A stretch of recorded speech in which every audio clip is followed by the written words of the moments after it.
much laundry fits in a bag?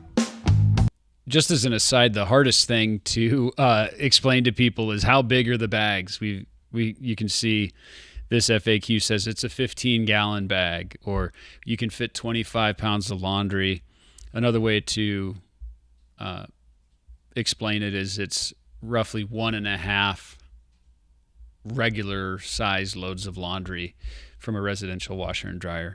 Obviously, in our laundry center, our dryers oftentimes have a larger capacity than a residential machine, but we do think you will be pleasantly surprised at the capacity of these laundry bags.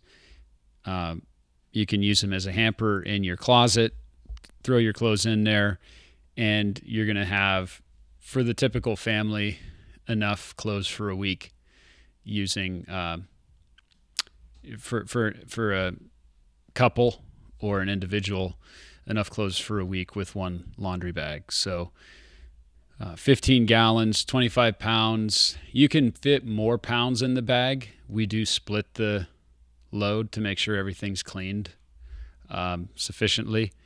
But at 25 pounds, we can guarantee you that everything will be completely cleaned in the wash cycle.